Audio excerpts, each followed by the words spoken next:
नमस्कार शेतकरी मित्रांनो, प्रोग्रेसिव्ह फार्मिंगमध्ये आपले सर्वांचे स्वागत करतो. या व्हिडिओमध्ये आपण हरभरा पिकाच्या पहिल्या फवारणीविषयी आपण माहिती जाणून घेणार आहोत. तर मित्रांनो, सर्वात अगोदर आपल्याला पहिले एक अळीनाशक घ्यायचं आहे. त्याच्यामध्ये आपण इमामेक्टिन बेंझोएट 5% एसजी फॉर्म्युलेशन मध्ये मिळतं किंवा त्याच जागेवरती आपल्याला इथं लिक्विड फॉर्म्युलेशन मध्ये सुद्धा मिळतं. यामध्ये आपण कुठल्याही फॉर्म्युलेशनचा वापर केला तर चांगल्या प्रकारे आपल्याला सुरुवातीच्या टप्प्यामध्ये अळीचे नियंत्रण करता येते.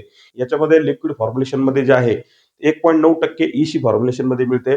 याचा जो वापर आहे 15 लिटरच्या पंपासाठी आपल्याला 20 ml ते 25 ml पर्यंत आपण त्याचा वापर करू शकतो.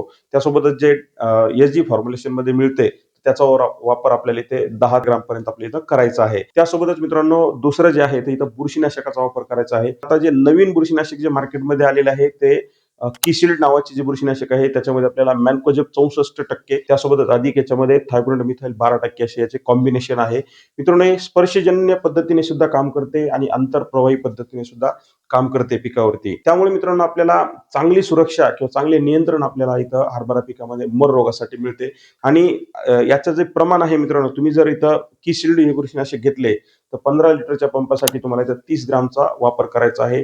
त्यासोबत तुम्ही जर हे तुम्हाला उपलब्ध नाही झाले तुम्ही रोकोचा सुद्धा वापर करू शकता. याचं बी प्रमाण आपल्याला इथं 30 ग्रामच करायचं आहे. म्हणजे दोन्हीचे प्रमाण इथं 30 ग्राम प्रमाणे आपण इथं घेऊ शकतो. आणि याच्यानंतर जो तिसरा जो घटक आहे त्याच्यामध्ये आपल्याला एका पीजीआरचा किंवा इथं आपल्याला बायोस्टिम्युलंटचा वापर करायचा आहे. आता मार्केटमध्ये बायोविटा एक्स नावाचं जे बायोस्टिम्युलंट आहे किंवा याच जागेवरती तुम्हाला जर पोषक सुपरस्टार पीजीआर जर मिळालं, याच्यामध्ये मित्रांनो आपल्याला जिब्रिलिक ऍसिडचं प्रमाण मिळतं. त्याच्यामुळे मित्रांनो इथं सेल डिव्हिजनचं सुद्धा चांगलं पोषक सुपरस्टार चांगलं काम करतं. या दोन्हीपैकी आपण कुठल्याही पीजीआरचा किंवा बायोस्टिम्युलंटचा वापर करू शकतो. याचं जे प्रमाण आहे पोषक सुपरस्टार आपल्याला 15 लिटरच्या पंपासाठी 25 ml चा वापर करायचा आहे आणि बायोविटा एक्सचा आपल्याला 15 लिटरच्या पंपासाठी आपण 30 ते 40 ml चा इथं वापर करू शकतो. याच्यानंतर मित्रांनो आपल्याला चौथा जो घटक आहे त्याच्यामध्ये आपण विद्राव्य खताचा इथे वापर करू शकतो. त्याच्यामध्ये आपण 12-61-0 12% नत्र, त्यासोबतच 61% फॉस्फरस किंवा स्फुरद आहे याच्यामध्ये आणि 0% पालाश आहे. नत्र स्थिरीकरण करण्यासाठी इथं हरभरा पिकामध्ये गाठी असतात मुळावरती, त्याच्यासाठी आपल्याला नत्र कमी दिलं तरी चालतं.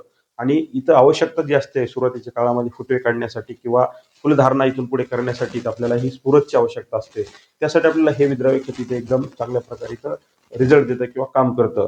त्यासाठी आपल्याला या खताचा वापर करायचा आहे. तुमचा हरभरा जर सुरुवातीपासून चांगला असेल किंवा जोमदार पद्धतीने वाढत असेल तर तुम्ही विद्राव्य खत नाही दिला या स्टेजमध्ये तरीही चालेल. तुम्ही यात पहिल्या 3 कॉम्बिनेशनचा इथं वापर करू शकता. याचे जे प्रमाण आहे मित्रांनो विद्राव्य खताचे तुम्हाला 15 लिटरच्या पंपासाठी 80 ग्रामचा इथे वापर करायचा आहे. अशा पद्धतीने मित्रांनो पूर्ण मी तुम्हाला 4 घटक सांगितलेले आहेत. या 4 घटकांचा वापर करून तुम्ही ही फवारणी करू शकता.